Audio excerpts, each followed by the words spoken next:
हाँ, class 10th के जो इस बार सीबीएसई के अंदर पैटर्न हुआ है ऑब्जेक्टिव का, उसको ध्यान में रखते हुए मैंने बहुत ही शानदार क्वेश्चन, अगर इनको आप पढ़ के चले गए तो एग्ज़ाम में फिक्स गारंटी है कि यही क्वेश्चन आपको मिलेंगे वहाँ पर। इस चैप्टर की मैंने एक एक लाइन एक एक नस चेक कर ली है और 31 टोटल 31 क्वेश्चन बन गए। वैसे 30 बने थे, एक और एक्स्ट्रा बन गया आपके, तो ये सुपर 30 हैं। बहुत ही शानदार तरीके से आपको करना है। और पहला क्वेश्चन है, विच one of the following language is not spoken. देखो कितना थोड़ी मैं मामूली सा इसको इफेक्टिव बनाया है, थोड़ा मतलब लेवल का बनाया है। इज नॉट स्पोकन, आप नोट पे जाना, ठीक है। मतलब निम्न में से कौन सी भाषा बेल्जियम में नहीं बोली जाती है। ऑप्शन आपके पास 4 हैं, फ्रेंच, डच, हिंदी और जर्मन। तो देखो आंसर क्या होगा इसके अंदर, तो बताओ क्या आंसर होगा। ठीक है, बस इतना ही टाइम दूंगा मैं, थोड़ा सोचने के लिए हर बार क्वेश्चन में आपको टाइम दूंगा। ईमानदारी के साथ ये टेस्ट भी हो जाएगा आपका और आपके क्वेश्चन भी तैयार हो जाएंगे। तो इसमें आंसर होगा सी। आई थिंक सबकी ठीक हुआ होगा, सी मतलब हिंदी नहीं बोली जाती वहाँ पर, ठीक है। Second question, which of the following is the capital city of Belgium. निम्न में से बेल्जियम की राजधानी कौन सी है। तो 4 ऑप्शन हैं, एंटवर्प, ब्रुसेल्स, सार्लेरोई और चौथा है इनमें से कोई नहीं। बताओ इसका आंसर क्या होगा। ओके, ब्रुसेल्स होगा, ठीक है। तो B is the right answer, सबके ठीक हुआ होगा। तीसरा, which of the following minority communities is relatively rich and powerful in Belgium. Belgium में निम्न में से कौन सा है, ये हिंदी में ठीक कर लेना, कौन सा समुदाय समृद्ध व ताकतवर है। 4 option, English, French, Dutch, Hindus. कौन सा ज़्यादा ताकतवर है उसके बारे में आपको बताना है। Very good, B is the right answer, French. बिल्कुल सबका ठीक हुआ होगा। फोर्थ, इसके अंदर बी हो जाएगा, ठीक है। फोर्थ देखो, how many times was the Belgium constitution amendment between 1970 to 1999। 1970 से 1993 के मध्य बेल्जियम के संविधान में कितने संशोधन हुए, ठीक है। 3 बार, यानी कितनी बार हुए या फिर कितने हुए। ट्वाइस, थ्राइस, 6 टाइम्स, 4 टाइम्स, मतलब कि 3 बार, 2 बार, 6 बार और 4 बार। तो आंसर क्या हो जाएगा फोर्थ का, 4 बार, ठीक है। वेरी गुड, सबका ठीक हुआ होगा। फिफ्थ, मैं इतना ही रुकूंगा 2-3 सेकंड के लिए, इतने में आपको आंसर देना है। आप पॉज कर सकते हो वैसे वीडियो को, फिर वापस ला लेना, लेकिन पहले ईमानदारी से खुद करना। Fifth, who elects the community government in Belgium. Belgium की सामुदायिक सरकार का चुनाव कौन करती है। First option, the community leaders of Belgium, यानी कि बेल्जियम समुदाय के नेता। Second, people belonging to one language community only, केवल एक भाषा समुदाय के लोग। Third, the citizen of the whole country, यानी पूरे देश के नागरिक। और fourth, the leader of Belgium, यानी कि बेल्जियम का नेता। ओनली फॉर बेल्जियम का जो नेता होता है वो। 4 ऑप्शन आपके पास में है, बताओ क्या आंसर होगा। चलो time complete, B is the right answer, केवल एक भाषा समुदाय के लोग, क्योंकि मैंने आपको बताया भी था। ज़रूर थ्योरी देख लेना, थ्योरी के अंदर सारे आंसर दे रखे हैं मैंने, और भी ज़्यादा लेवल की। यहाँ तो मैंने एक एक लाइन निकाल दिया और वहाँ बड़े क्वेश्चन भी है। तो अपने चैप्टर में सारी बात पढ़ ली थी। कम्युनिटी गवर्नमेंट एक कम्युनिटी की होती है, मतलब एक समुदाय की होती है। B is the right answer. 6, community government is Belgium is a good example of power sharing among. निम्न में से बेल्जियम में सामुदायिक सरकार सत्ता के बंटवारे का एक अच्छा उदाहरण है। कौन सा इन 4 में से। First, different organs of government, सरकार के विभिन्न अंग। डिफरेंट सोशल ग्रुप्स, यानी कि विभिन्न सामाजिक समूह। गवर्नमेंट एट डिफरेंट लेवल्स, यानी विभिन्न स्तरों पर सरकार। और पॉलिटिकल पार्टीज, यानी कि राजनीतिक दल। बताओ क्या आंसर होगा इसका। Time is over. आंसर होगा इसका बी, डिफरेंट सोशल ग्रुप्स, विभिन्न सामाजिक समूह। कुछ अगर मिस्टेक हो जाए तो देखो सॉरी उसके लिए, आप कमेंट कर देना अगर कोई मिस्टेक रह जाए मेरे से, क्योंकि आंसर ठीक करने में प्रॉब्लम हो सकती है कोई, तो उस प्रॉब्लम को अपन सोल्व कर लेंगे, ठीक है। आप कमेंट कर देना। 7वां question, name any 2 countries with which Belgium has borders. मतलब जो बेल्जियम देश है ना, उसके बॉर्डर पे सीमा कौन कौन से देशों से लगती है। उन 2 का जोड़ा होना चाहिए, ऐसा नहीं कोई एक सही हो, दोनों सही होने चाहिए। ऑप्शन 4 ढंग से पढ़ना। फ्रांस एंड इंडिया, चलो फ्रांस की लगती है लेकिन इंडिया की लगती है नहीं लगती, ऐसे दोनों चेक करना। तो एक गलत हो गया, इंडिया की नहीं लगती। Sri Lanka and Japan, France and Luxembourg, और या फिर चौथा है कि कोई किसी की भी नहीं लगती। तो बताओ कौन सा आंसर होगा इसके अंदर। 7वें के अंदर बताइए। Time is over. फ्रांस और लक्समबर्ग, यानी कि C is the right answer. 8वां, what % of total population of Belgium lives in the Flemish region. बेल्जियम की कुल जनसंख्या का कितने परसेंट फ्लेमिश में रहते हैं, फ्लेमिश एरिया में रहते हैं या फिर फ्लेमिश रीजन में रहते हैं, वो आपको परसेंट बताना है। 49%, 50%, 59% और 1%। Time is over. 59% यानी C is the right answer. Question number 9, what percent of total population of Belgium lives in the Wallonia region. बेल्जियम की कुल जनसंख्या का कितने परसेंट वेलोनिया क्षेत्र में रहते हैं? 40%, 43%, 59%, 71%। बताओ कौन सा आंसर होगा? Time over. 40% यानी कि A is the right answer. 10वां, what are the 3 levels of government in Belgium. बताओ, मैंने 11-12 क्वेश्चन सिर्फ बेल्जियम के, मतलब बहुत ही परफेक्ट, पहले बेल्जियम फिर श्रीलंका तमिल, मतलब एक से बड़े क्वेश्चन है। इन ढंग से पढ़ जाना, एक ही बार नहीं जाएगा, इनसे गारंटी है ये। बेल्जियम में सरकार के 3 स्तर कौन कौन से हैं? Central government, state government, union government. बहुत लेवल का बनाया है, ऐसा टेस्ट आपको वही मिल जाए तो मुझे बताना, कहीं नहीं मिलेगा। बहुत टॉप लेवल का, जैसे कॉम्पिटेटिव एग्जाम आता है ना वैसा। केंद्र सरकार, राज्य सरकार, संघ सरकार। अगला सेंट्रल गवर्नमेंट, डिस्ट्रिक्ट गवर्नमेंट, ये डिस्ट्रिक्ट है, ठीक है, डिस्ट्रिक्ट गवर्नमेंट, स्टेट गवर्नमेंट, केंद्र सरकार, जिला सरकार, राज्य सरकार। C central government, state government, community government, केंद्र सरकार, राज्य सरकार, सामुदायिक सरकार। D only 2 levels, central government या स्टेट गवर्नमेंट, यानी कि केवल 2 स्तर, केंद्र सरकार और राज्य सरकार। कौन सी बात सही है कि बेल्जियम में कौन सा स्तर था, वो आपको बताना है। हालांकि मैंने आपको बहुत अच्छे से चैप्टर से पढ़ाया था तो बता दिया था नोट्स में। C is the right answer होगा इसमें। Central government, state government, community government, केंद्र सरकार, राज्य सरकार और सामुदायिक सरकार। C is the right answer. 10वां रिपीट हो गया है, वैसे ही 11वां है, लेकिन वापस 10 है तो अभी अपन इसको 10वां ही मान के चलेंगे। आप अपने हिसाब से इसको एडजस्ट कर लेना। Belgium is A country in which of the following continents. Belgium निम्न में से किस महाद्वीप का देश है? यूरोप, उत्तरी अमेरिका, एशिया, ऑस्ट्रेलिया। उत्तरी अमेरिका मतलब नॉर्थ अमेरिका। इन 4 ऑप्शन में से आपको आंसर बताना है, तो सबका आंसर ठीक होना चाहिए। आंसर होगा यूरोप, यानी कि A is the right answer. 11वां, which of the following are a major caste group of Sri Lanka. निम्नलिखित में से कौन सा श्रीलंका का एक प्रमुख जाति समूह, मतलब वहाँ पर सबसे ज़्यादा जातियाँ सिंहली और तमिल थे। सीधी सी बात है, सबको पता है, इसमें तो पढ़ने की जरूरत नहीं है, वैसे फिर भी देख लो। सी इज़ द राइट आंसर होगा। ए था सिंहली और मुस्लिम, बौद्ध और हिंदू, और सिंहली और ईसाई। देखो बौद्ध भी है लेकिन हिंदू है, लेकिन उतने सिंहली और तमिल। यहाँ पर कास्ट पूछी है ना कि धर्म, ठीक है, तो ध्यान रखना। एक क्वेश्चन धर्म का भी आएगा, रिलीजन का आएगा। रिलीजन जब पूछे तो बौद्ध धर्म के लोग ज़्यादा रहते थे वहाँ, लेकिन कास्ट का पूछे, बात ध्यान देना, क्वेश्चन घुमा के आ सकता है। तो कास्ट ग्रुप पूछे तो आंसर हो जाएगा सिंहली और तमिल, लेकिन धर्म रिलीजन का पूछे तो हो जाएगा बुद्धिज्म, यानी कि बौद्ध। वो भी आगे क्वेश्चन में ले लूंगा। 12वां question, Tamil natives of Sri Lanka are called. Sri Lanka के तमिल मूल निवासी क्या कहलाते हैं? श्रीलंकन तमिल, या इंडिया तमिल यानी कि भारतीय तमिल, या मुस्लिम तमिल यानी मुस्लिम तमिल, या फिर ऑल ऑफ दिस यानी सभी, क्या कहलाते हैं बताओ? तो सीधी सी बात है, तमिल श्रीलंका नेटिव के थे, तो A is the right answer. Sri Lanka ही तमिल कहलाएंगे, श्रीलंकन तमिल कहलाएंगे। A is the right answer. 13वां, what is the percent of Sinhali speaking people in Sri Lanka. Sri Lanka में सिंहली भाषी लोग कितने परसेंट है? 74%, 59%, 30% या फिर 44%। सिंहली जो लैंग्वेज बोलते हैं, सिंहली जो भाषा बोलते हैं, वो कितने परसेंट?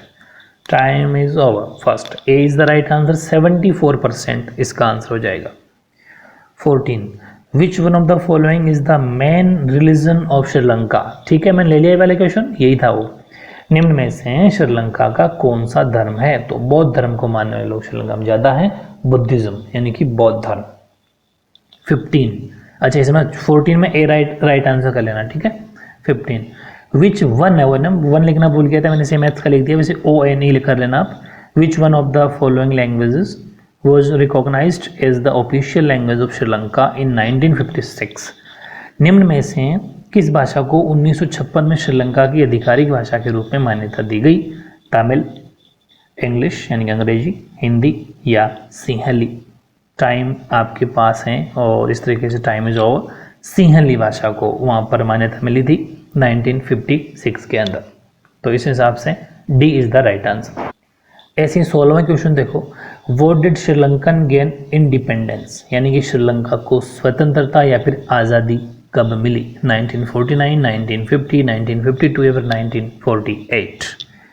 बिल्कुल सही है, D is the right answer 1948। देखो 17 question, where is Sri Lanka situated, यानी श्रीलंका कहाँ स्थित है। हमारे अगर अपन मैप में देखें, वर्ल्ड मैप में देखें तो श्रीलंका में कहाँ मिलेगा। तो इंडिया की अकॉर्डिंग मैंने 4 ऑप्शन दिए। देखो मेहनत मैंने बहुत की है, आपको इसका फ़ायदा पूरा लेना है। पहला ऑप्शन है few kilometres of the southern coast of Tamil Nadu, जो कि इंडिया वाला तमिलनाडु है, ठीक है। यानी तमिलनाडु भारत के दक्षिण तट से कुछ किलोमीटर दूर है क्या वो तमिलनाडु के। या फिर few kilometres of the northern coast of Tamil Nadu, यानी तमिलनाडु के उत्तरी तट से कुछ दूर। या फिर few kilometres of the east coast of Tamil Nadu, यानी कि तमिलनाडु के पूर्वी तट से कुछ दूर। या few kilometres of the west coast of Tamil Nadu, यानी तमिलनाडु जो कि भारत के अंदर रहता है उसके पश्चिमी तट से कुछ किलोमीटर दूर। 4 ऑप्शन थे, पहला ही ऑप्शन सही है। तमिलनाडु यानी कि जो भारत का तमिलनाडु उसके दक्षिण तट से कुछ ही किलोमीटर दूर पर श्रीलंका मिल जाएगा आपको। तो 17 में ए फॉर एप्पल यानी कि A is the right answer, ठीक है। ऐसे ही देखो 18वां, which language is spoken in the Flemish region, Flemish क्षेत्र में कौन सी भाषा बोली जाती है। तो डच बोली जाती है या फ्रेंच बोली जाती हैं या फिर सिंहली बोली जाती है या फिर कोई बोली नहीं जाती, इन तीनों में से कोई और ही बोली जाती है। ऐसा आपके पास में 4 ऑप्शन है। इस अकॉर्डिंग आपको इजीली पता चल गया होगा, क्योंकि फ्लेमिश में तो डच भाषी रहते थे। ए फॉर एप्पल यानी कि डच आंसर हो जाएगा। ऐसे नेक्स्ट क्वेश्चन देखो 19वां, which language is spoken in the Wallonia region, Wallonia क्षेत्र में कौन सी भाषा बोली जाती है। डच, फ्रेंच, सिंहली या फिर नन ऑफ अबव, इनमें से कोई नहीं। तो इसमें आप बताओ आंसर आ रहा है। वेलोनिया की बात करें अपन, ठीक है। ऊपर अपन ने फ्लेमिश की बात की थी, यहाँ पर वेलोनिया ही करें। बताओ कौन सी बोली जाती है वेलोनिया में। वेरी गुड, फ्रेंच बोली जाती है। तो देखो फ्लेमिश में बोली जाती है डच, वेलोनिया बोली जाती है फ्रेंच, ठीक है। नेक्स्ट क्वेश्चन 20वां, which language spoken in Brussels, Brussels में कौन सी भाषा बोली जाती है। तो यहाँ पर मैंने बहुत प्यारा क्वेश्चन बनाया है। 80% फ्रेंच, 20% फ्लेमिश, 80% डच और 80% French, 20% Dutch, 80% Dutch, 20% French, 80% Flemish, 20% Dutch, ठीक है। तो इस हिसाब से कौन सा आंसर हो जाएगा आपका। B is the right answer, बिल्कुल सही है। 80% फ्रेंच और 20% आपका हो जाएगा डच भाषी लोग वहाँ पर बोलते हैं, ठीक है। ये बहुत ही बढ़िया क्वेश्चन था। और 21, a war like conflict between 2 opposite groups with in a country is called, किसी देश के अंदर 2 विरोधी समूह अगर आपस में लड़ रहे होते हैं, युद्ध की कंडीशन बन जाए, तो उस युद्ध जैसे संघर्ष को क्या कहा जाता है। एथनिक वॉर यानी कि जातीय युद्ध, सिविल वॉर यानी कि गृह युद्ध, समर वॉर यानी ग्रीष्म युद्ध, या फिर नन ऑफ कोई नहीं कहा जाता। तो सीधी सी बात है, मैंने आपको करवाया था। तो आपका टाइम होता है कंप्लीट और B is the right answer, civil war कहलाता है। 22वां, a belief that the majority community should be able to rule over a country in which ever way it wants is, एक विश्वास है, मतलब ऐसी एक मान्यता है कि बहुसंख्यक जो समुदाय है वो किसी भी देश पर जिस तरह से शासन करना चाहते हैं उस पर शासन करने में वो सफल भी होना चाहिए और सक्षम होना चाहिए। कब सक्षम होंगे, जब चारों में से कौन सी कंडीशन होगी जब वो सक्षम यानी कि सफल हो जाते हैं या फिर वो चाहते हैं सफल होना। तो वो कम्युनिज्म बनना पड़ेगा उनको, यानी कि साम्यवाद बनना पड़ेगा, या फिर मेजोरिटी यानी कि बहुसंख्यकवाद बनना पड़ेगा, ठीक है। या फिर ये मेजोरिटी का मतलब ज़्यादा संख्या में हो, और कम्युनिज्म का मतलब हो गया अपने सांप्रदायिकता हो गया, और एब्सोल्यूशन मतलब कि बिल्कुल कंप्लीट किसी भी नहीं, अलग से मुक्ति की तरीके से ना। थोड़ा डिफरेंट टाइप का क्वेश्चन था, ऐसे ले लिया मैंने। ये भी क्वेश्चन एग्जाम के पॉइंट ऑफ व्यू से इंपॉर्टेंट है। तो 22वें के अंदर आपको आंसर बताना है कि बहुसंख्यकवाद बनना पड़ेगा अगर किसी को जीतना है या वो बनना है, ठीक है। तो B is the right answer हो जाएगा। 23वां, modern democracies maintain check and balance system, identify the correct option based on the horizontal power sharing arrangement, आधुनिक लोकतंत्र नियंत्रण और संतुलन प्रणाली बनाए रखते हैं तो क्षेत्रीय सत्ता साझाकरण व्यवस्था के आधार पर सही विकल्प पहचानना है। इसमें आप और मुझे बता देना, यूनिटरी गवर्नमेंट होना चाहिए इसमें, एकात्मक सरकार, ठीक है। दूसरा डिक्टेटरशिप है यानी अधिनायकता, वो तो चलो नहीं है। मोनार्की यानी वो राजशाही व्यवस्था जो पहले होती थी वो भी नहीं है। लोकतंत्र नियंत्रण के लिए अभी जो प्रेजेंट में वो बताना है, ठीक है। फेडरल गवर्नमेंट भी है और फर्स्ट ए और सी में से हैं, तो ए इज़ द राइट आंसर है इसका भी। तो और अगर आपको लगे तो मुझे इसका कमेंट कर देना, वैसे ए इसका आंसर हो जाएगा, ठीक है। 24 देखो, which is not one of the benefits of power sharing, कौन सा एक सत्ता की साझेदारी के लिए लाभदायक नहीं है। बहुत बड़ा क्वेश्चन बनाए मैंने, मेहनत बहुत की, आपको इसका फ़ायदा लेना है। फर्स्ट ऑप्शन है it upholds the spirit of democracy, यानी कि ये लोकतंत्र की भावना को कायम रखता है। मतलब कौन सा फ़ायदेमंद रही वो बताना है, जो फ़ायदेमंद है उसको तो रहने देना, जो फ़ायदेमंद नहीं है वो। Reduce the possibility of conflict between social groups, यानी कि सामाजिक समूह के बीच संघर्ष की संभावना को कम करता है। C all political parties get their expected share, सभी राजनीतिक दलों को उनका अपेक्षित हिस्सा मिलता है। चौथा, ensures political stability in the long run, लंबे समय में राजनीतिक स्थिरता सुनिश्चित करता है। बताओ क्या आंसर होगा। क्वेश्चन फिर देख लेना, सत्ता की साझेदारी के लिए लाभदायक नहीं है, which is not one the benefits of power sharing. ठीक है, उस हिसाब से आपको इसका आंसर देना है। तो इस हिसाब से आंसर तो सी वेरी गुड, सी आंसर सही है। क्योंकि देखो इसने पूछा कि सभी राजनीतिक दलों को उसका अपेक्षित हिस्सा मिलता है, ये हिस्सा नहीं मिलता। सत्ता की साझेदारी में ऐसा थोड़ी होता है, राजनीतिक दलों को आप उसका हिस्सा नहीं दोगे, ये सिर्फ जनता के लिए काम होता है। पहला सही है, बिल्कुल लोकतंत्र की भावनाओं को सही रखता है। सेकंड, संघर्ष बिल्कुल कम करता है। और चौथा भी, ये लंबे समय तक बिल्कुल, अगर पॉलिटिक स्टेबिलिटी देखें तो ऐसी गवर्नमेंट हमेशा ज़्यादा समय तक काम करती है जहाँ पर पावर शेयरिंग हो। ठीक है। तीसरा है कि फिक्स उसको मिलता है अपेक्षित, ये गलत है। क्योंकि कोई भी राजनीतिक दल बहुत ज़्यादा अपेक्षा करता है, मतलब वो तो उसको तो कभी उसका मन ही नहीं भरेगा, वो कह देगा मुझे तो लगभग इतना करोड़ पैसा मिल जाना चाहिए और अरब मिल जाना चाहिए। तो अपेक्षित को ये गलत चीज़ है, ये सही इसका आंसर नहीं है। तो सी इसका आंसर होगा इस क्वेश्चन के अकॉर्डिंग। ठीक है। 25 में देखो, consider the following two statement on power sharing and select the answer using the codes give below. बहुत बढ़िया क्वेश्चन बनाया हमने, बिल्कुल कॉम्पिटेटिव एग्जाम की तरह। इसका मतलब हिंदी में है कि सत्ता के बंटवारे पर निम्नलिखित 2 कथनों पर विचार करें और नीचे दिए गए कोड का प्रयोग कर उत्तर का चयन करें। पहला है power sharing is good for democracy, सत्ता की साझेदारी लोकतंत्र के लिए अच्छी है। और दूसरा है it helps to reduce the possibility of conflict between social groups, यानी कि ये सामाजिक वर्गों में विवादों को कम करती है। दोनों बातें आपको कैसी लगी, अगर सही लगी, गलत लगी, या एक गलत लगी एक सही लगी, जो भी लगी, 4 ऑप्शन नीचे हैं। Which of this statements are true and false, कौन सा सही कौन सा गलत बताना है आपको।